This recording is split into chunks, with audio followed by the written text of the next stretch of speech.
This is R.N. Bhaskar from BKBB, an acronym for Bhaskar Ki Business Baatein.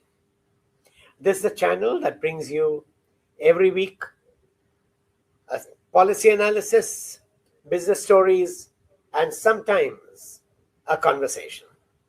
But at this time, which is when you're watching me, we do news on every weekday morning. And this is not exactly news, it is what I call news behind the news. And before I begin, let me thank all the viewers because we've crossed the 30,000 mark in terms of subscriptions. Thanks to you, but we need to grow more. Please remember to click the subscribe button if you have not clicked it already. And also, if you like the program, click the like button. It helps in our algorithms. And finally, tell all your friends, tell all the people you know about us. We want to build an audience to a bigger size. And today, we are going to discuss news as always. And joining me are my three co-anchors. I have Katya Naidu. Welcome, Katya. I have with me Anurag. Welcome, Anurag. And Isha. Nice to have you, Isha. So effectively, these are the people who are going to bring you news. And we have 4 titles. Let me talk about the titles first. We have the first one, of course, is about how US is going to go through tense moments while China zooms ahead. And then the second one is about the credit card spends and the credit crunch, what it means for India. The third one is about a disappointing IIP industrial index of industrial production. And the fourth one is on Maharashtra and how it abets corruption. Let's begin with the first title. The first title is of how US is in disarray. And the first 2 titles are from Bloomberg and the next 2 titles are from South China Morning Post. The first title that I'd like to talk about is how almost all the shops have informed Trump that between now and Christmas, most of the shops will be empty. Some of the shops have sported prices that are 390% of prices that existed last Christmas. And the reason is Trump's tariffs and the uncertainty in the markets, the breakup of supply chains and whatnot. And of course, even in these depressed times, Trump needs money, and Trump has tried to raise $20 billion for his company. Whether it works out or doesn't work out, we do not know. But related to Trump, there's another story and how China is dealing with Trump and the satellite industry. Trump already has a subsidiary in China, and this subsidiary is called the Shanghai-based Spacecom Satellite Technology and G60 Starlink. This is a satellite company that's going to produce about 15,000 satellites a year, 648 which should be in orbit by the end of this year itself. But China is not willing to let Starlink rule the roost.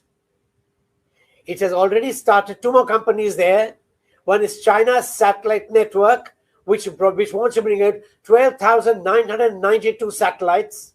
And there is Landspace, which wants to bring out 10,000 satellites. Now, obviously, when we have so many satellites, you need new laws, and China has started working out a new set of laws on how to regulate traffic in the skies.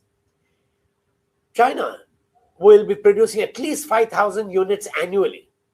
And that is why China needs to make sure these laws are in place.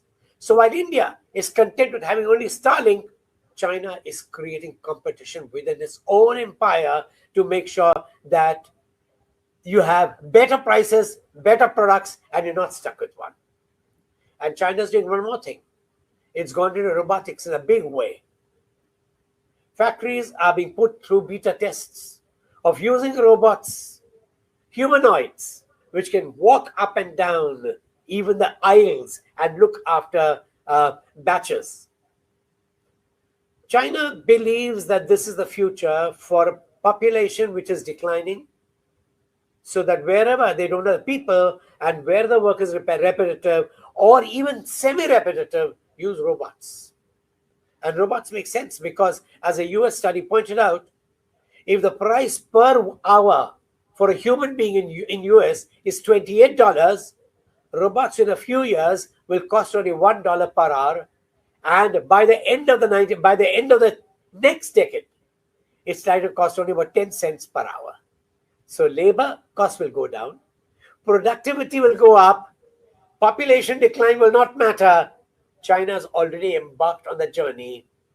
India has not been able to provide jobs even for its existing population. Anyway, this is the way the world this is the way the world works. But let's go to the next story. And the next story is very interesting on credit cards. Katya, could we have you? So credit cards are always the flavor of the season. This month more so, because credit card spending has gone to a 4-month high in March. But a lot of people seem to say that this is a seasonal impact, because this is when a lot of year-end payments, etc., insurance payments all go out, and a lot of them are being done on credit cards, as is the norm. So the more interesting point is the point of sale transactions of credit cards has gone up. That is why a lot of young people use credit cards for. It's very popular with the younger generation, even though debit cards have actually been truncating as a market. So, but in spite of this, last few months credit card spends have been actually hitting a little bit of lows. This is an impact of the risk weightage norms that were coming into effect in last year by the RBI. They want to be a little more cautious about such loans that are given where end use is not specified properly. So, issuers have also I think delinquencies have also started worrying the issuers. So the number of credit card issuances have gone down. It has gone down 8% YOY in March, and earlier it was at a double-digit growth. So this is there is a chink in the market. There's a little bit of a roadblock to this market. What do you think, sir? Credit cards, they have seen an extensive growth in the last few years. Is it a good idea for the group to come down a little, because people seem to, because salaries have not been going up, credit cards growing up are not it's not matching, so it's actually not a good sign for the economy. Yes, but you see, it's a situation where the RBI is caught. It wants consumption to increase, Mm-hmm. and if people don't have money, they need to take credit. Credit cards are useful. If the RBI stomps too hard, it will stop consumption, which is bad. At the same time, as credit surges, there's a risk to banking and to the Right. economy. So both ways, you have to find a delicate balance in the middle. And of course, credit cards also become useful because you have not increased the salaries of the middle class. Right. Salaries of elected representatives have gone up faster than the salaries of common people. Mm. So with less salaries, fewer jobs, the only way to increase consumption is by lowering interest rates, making EMIs cheaper, attracting consumers. Credit's going to go up, and the RBI will have to swallow the bitter pill. Thanks. Anyway, let's go to the third story. And the third story is connected with industrial production. Anurag, could we have you? Good morning. Today's report is about the factory output growth as measured by Index of Industrial Production IIP has recovered to 3% in March from a 6-month low of 2.7% in February, as shown in the data released by National Statistics Office on Monday. While overall industrial output growth for fiscal 25 stood at a 4-year low of 4%, by comparison, IIP had grown by 5.9% from the fiscal 24. The broader industrial growth trajectory saw contraction in specific sectors like consumer non-durables, which reflect fast-moving consumer goods, continued to be in a negative for the second straight month, standing at minus 4.7% in March as against to minus 2.1% in February. Industrial output growth saw gain, driven by an acceleration in the electricity sector by 6.3% ahead of summer, from 3.6% in February, but it is still lower than 8.6% a year ago.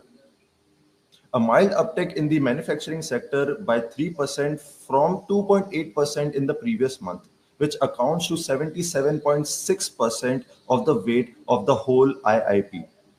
According to the use based classification, infrastructural industries performed well with 17-month high growth of 8.8% in March, over 7.4% in the year ago, along with consumer durables, which saw strong growth of 7.9% driven by sectors like electronics and computers. Moreover, output of capital goods, an indicator of investments, also moderated 2.4% in March from 8.2% in the previous month, as primary goods at 3.1% and intermediate goods at 2.3%. Economists comment that the advancement of the IIP data release date could be one of the reasons for the lower than expected print in March. The time lag for the release has been reduced to 28 days from 42 days at present, and the change in timing to 28th of every month instead of 12th of every month earlier. Economists also suggest that the manufacturing sector in March might have benefited from the inventory accumulation ahead of the reciprocal tariff announcement by Trump, along with a possible demand delegation from countries with higher tariffs. Moreover, monitoring consumption trends remains critical, given the ongoing unevenness in the domestic demand landscape, as rural demand is showing signs of recovery, lagging urban demands continues to be a concern. What's your take on this, sir? Nothing, I'm worried because when electricity consumption goes down, even in hot season, it means industry is not working to full capacity and consumers don't have the money to turn on air conditioners or other expensive electrical gadgets. It's a worrisome sign, and the decline is just an indication of troubled times ahead. But thanks, great story. And let's go to the last one, and that's Isha on Maharashtra. Isha, could we have you? Hello, good morning. Thank you for joining in. The story I'm bringing you today is from the Free Press Journal, and it's titled Government Impeded Anti-Graft Drive Against 374 Babus. RTI query by activist Jitendra Gadke has exposed a concerning lapse in the Maharashtra government's anti-corruption framework by revealing that 374 investigations under Section 17A of the Prevention of Corruption Act remain pending with the state government. 371 of these 374 sanctions have been stalled for over 120 days, in turn delaying numerous inquiries into alleged misconducts across different ministries. The amendments in the Prevention of Corruption Act 2018 dictate that the Anti-Corruption Bureau requires approval from the state to initiate preliminary investigation, one which the Maharashtra government has withheld. According to the former Director General of Police, Praveen Dikshit, who was also the chief of the Anti-Corruption Bureau, the provision of sanctions in such cases should be removed as it unjustifiably protects the accused government employees. A breakdown of the data reveals that the Urban Development Department, or the UDT, has the highest number of pending cases with 88, followed by the Revenue Department with 60, and then the Rural Development Department with 52. Further complicating the matter, the Anti-Corruption Bureau has declined to provide data on how many sanction requests have been outrightly denied by various departments, keeping the actual extent of government inertia unclear, says Gadke. The clear gap between political promises and administrative action, along with the procedural hurdles and apathy, have repeatedly undermined our fight against corruption, significantly hampering the development of our nation. This case is reflective of a total breakdown of accountability within the systems of governance in our country, further exemplified by a lack of transparency.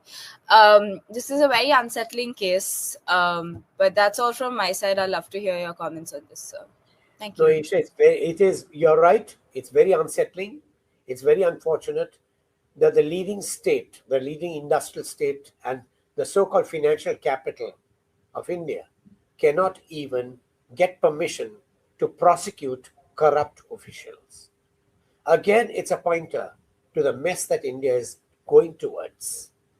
And as we said earlier, Maharashtra is going to behave more and more like Uttar Pradesh, this healthy state may become a Bimaru state soon. And that, in a way, brings us to the end of today's session. I wish I had a little more time to take up questions, but let me take up one question, and that is primarily on Maharashtra. Is there any way of improving Maharashtra? Well, yes, if there's political will. But when a minister is trying to divide communities, when you rake up Mughal history, when your textbooks that suddenly remove whole chapters on Mughal history, it shows that a country is not concerned about its past.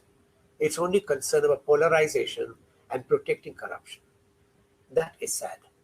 I will not take any more questions because you already exceeded the time. But thank you for being with us. Thank you for making us as large as we are today. And we want to grow larger. Help us by telling your friends about us. If you have not clicked the subscribe button, click the subscribe button. And click the like button if you like our program. And have a wonderful day ahead. May you be successful.